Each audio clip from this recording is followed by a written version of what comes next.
Hey guys, Brad Danger here, and just imagine waking up as the CEO of a company that makes wristwatches, or boats, or even assault rifles. Would you stick to the gadgets and gizmos, or would you just say, heck, how hard can building a car actually be?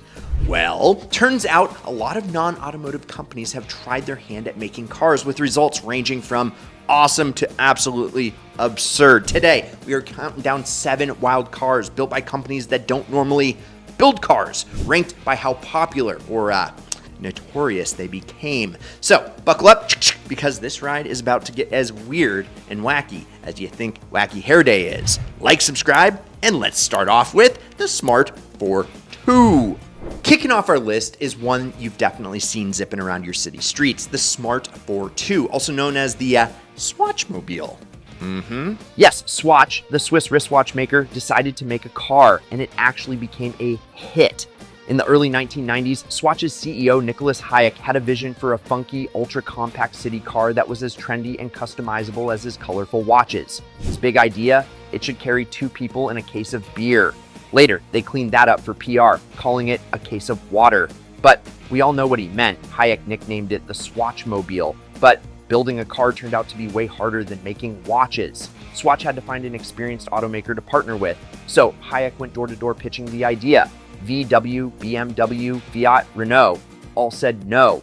Finally, Mercedes-Benz saw potential and teamed up with Swatch. Together, they built a new factory in France called Smartville and got to work. Mercedes didn't love the name Swatchmobile, so they rebranded it as Smart, a combo of Swatch plus Mercedes plus art. When the Smart 4.2 launched, it immediately turned heads. At barely 8 feet long, it could park perpendicular to the curb.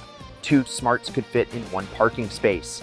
It was like a practical joke on wheels that actually worked. Europeans loved it, especially in cities like Paris and Rome. The tiny 3-cylinder engine wasn't fast, but it was efficient, and the interchangeable colored body panels made it a fashion statement. It was the car equivalent of wearing a neon Swatch watch, fun, funky, and a little ridiculous. The gamble paid off. Over 1.7 million 4.2s have sold worldwide. Not bad for something that started as a wild Swiss fever dream. Today, Smart is co-owned by Mercedes and Geely and makes electric versions. But the original 4.2 will always be the watchmaker's car that proves small can be smart and cool. And real quick, there's nothing like a little Huracan Performante V10 in the morning. Okay, if you've ever imagined yourself turning heads in a jaw-dropping supercar, you are in the right place. Sign up. Sign up for the Ideal Collective. Right now, it is completely free, and I've linked to it in the pinned first comment down below. And just by signing up, you'll be the first to know about the giveaway. Spots are limited, so sign up today. Again, it's in the pinned first comment, and now, back to the show. Now, you've heard of the world's smallest car before, right? Yeah, it's the Peel P50. PP? Built by Peel Engineering on the Isle of Man, a company that normally made fiberglass boats and motorcycle fairings. In the 1960s, these boat builders said, why not make a car? And while we're at it, let's make it the smallest car ever. The result was the P50, a 1-seat microcar roughly the size of a washing machine.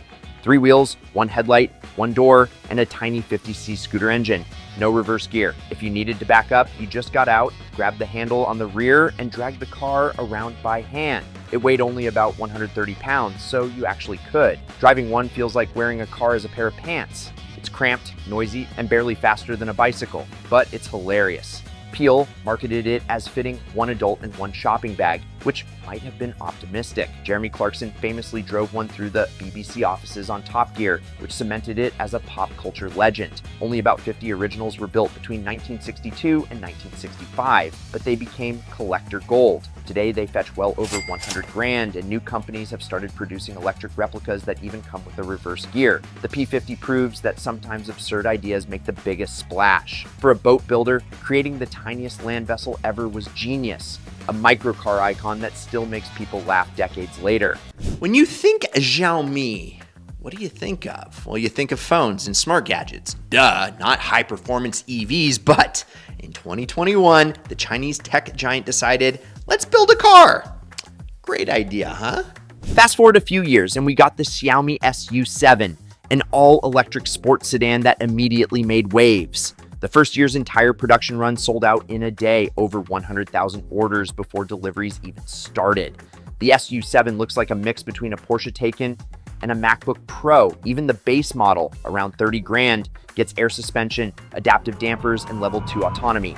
The single motor version makes about 295 horsepower and hits 60 miles per hour in roughly 6 seconds.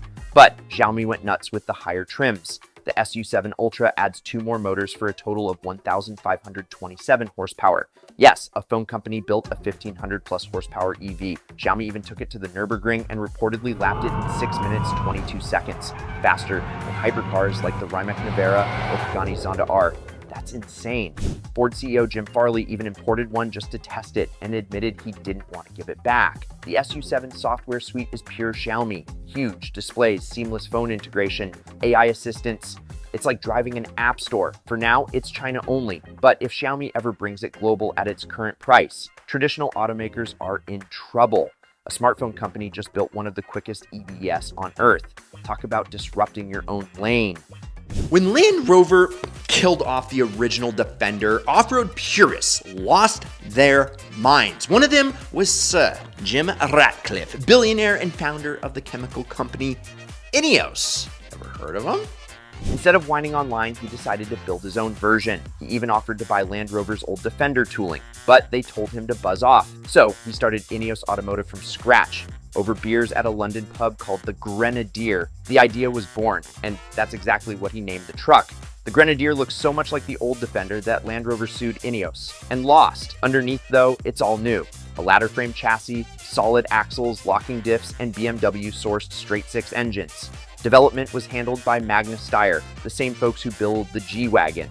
Inside, it's all functional ruggedness, wipe-down floors, exposed bolts, aircraft-style toggle switches on the roof, and an optional winch. It's basically the anti-Tesla. Prices start around 70 to 80 grand, and while that's not cheap, it's a bargain for something this authentic. The Grenadier isn't about profits, it's about principle. Ratcliffe wanted the off-roader of his dreams, and he built it himself. That's billionaire determination right there. In an age of touchscreen SUVs and silent EVs, the Grenadier is refreshingly mechanical, a chemical company's love letter to old-school adventure. KTM, the Austrian brand known for dirt bikes and orange helmets, decided around 2008 to add 2 more wheels to the fun. The X-Bow, pronounced crossbow, was their first car, and it basically was a street legal race car that forgot to include doors or a windshield or comfort. The first crossbow debuted at the Geneva Motor Show with a carbon fiber chassis, an Audi 2.0 liter turbo engine, and not much else. It weighs only about 1,700 pounds. So 237 horsepower feels ballistic. 0 to 60 in 3.5 seconds, steering so direct it could give you whiplash, and absolutely no creature comforts. Rain, you get soaked. Highway trip, bring chiropractic insurance. But on track, it's perfection. Raw, twitchy, alive. Over time, KTM refined it, adding versions like the GT4 and GTX for racing, and finally the GTXR, their first enclosed, semi-civilized model, powered by a 500 horsepower Audi 5-cylinder. It still looks like a stealth jet on wheels and sounds like a world rally car. The crossbow shows that motorcycle engineers see the world differently. To them, 4 wheels isn't about practicality. It's just a way to corner harder. It's one of the purest driving experiences money can buy, provided you're brave enough to wear a helmet in your car.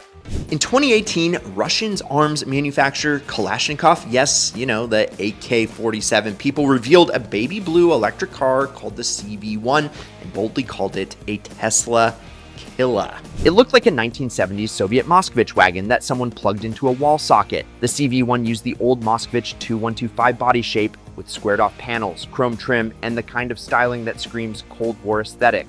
Underneath, Kalashnikov claimed it had a 90 kilowatt hour battery and 295 horsepower motor, good for 0 to 60 in 6 seconds and 220 plus miles of range. Not bad on paper. They unveiled it at a military expo surrounded by tanks and rifles, which honestly feels on brand. The message was clear. Russia can do high-tech too. For a moment, it captured the internet's imagination. But after the headlines faded, so did the project. No production, no updates, just one prototype collecting dust. The CV1 remains one of those so weird it's cool stories. A gun manufacturer trying to go green. If nothing else, It proved that even Kalashnikov dreams of a quieter future. The irony of a company built on bangs switching to whirs is almost too perfect. Yamaha? We talking about Yamaha? Yeah, I mean, they make pianos and motorcycles, and they tune like the V10 and the LFA. But in the 1990s, yes, they almost became a supercar legend. Their OX99-11 was a road car built around a Formula One V12 engine. Yes, the same engine that powered Yamaha's F1 cars at the time. And it sounded oh so good. Back then, Japan was booming and companies had money to burn. Yamaha thought, let's build our own McLaren F1. They hired engineers from the UK and crafted a carbon fiber beast with tandem seating under a fighter jet style canopy. Driver in front, passenger behind, no roofline, just a bubble. It looked more science fiction than street legal. Power came from a 3.5 liter V12 revving past 10,000 RPM and making around 400 horsepower. With a weight of just 2,500 pounds, it was insanely fast for the time and sounded like an angry F1 car mated with a superbike. Only 3 prototypes were built before Japan's economy crashed and Yamaha pulled the plug. The price tag would have been close to $800,000 back then, more than a McLaren F1. So you can see why they got cold feet. Even so, those prototypes still exist and run today. A reminder of what could have been. Yamaha proved they had the engineering to build a supercar that could stand with the greats. They just picked the worst possible time to do it. And now it's time for the honorable mention, baby. And okay, technically Red Bull does build cars, Formula One cars, but the RB17 deserves its own honorable mention because it goes way beyond racing. This isn't an F1 machine built to compete. It's a no-rules hypercar meant for track days, developed by Adrian Newey himself, the aerodynamics genius behind Red Bull Racing's championship cars. The RB17 packs a naturally aspirated V10 that revs to 15,000 RPM, paired with a hybrid system making over 1,200 horsepower. It weighs under 900 kilograms and generates so much downforce you could probably drive it on the ceiling if you had the nerve. Only 50 will be built at around $6 million each, and they come with Red Bull track support and training from actual F1 drivers. Why does it matter here? Because Red Bull is an energy drink brand that turned motorsport marketing into engineering reality. From sponsoring stunts and air races to creating their own F1 dynasty, they've now stepped into hypercar territory. The RB17 is like if your favorite caffeine drink grew wings in a V10 engine. It's proof that passion and mad science sometimes make the best machines. And there you have it, 7 wild cars and 1 hypercar bonus for companies that had no business building cars, but they did it anyway. From a watchmaker's microcar to a phone company's EV superweapon that Jim Farley, the CEO of Ford, absolutely adores. I don't like talking about the competition so much, but I drive the Xiaomi. We flew one from Shanghai to Chicago, and I've been driving it for 6 months now, and I don't want to give it up.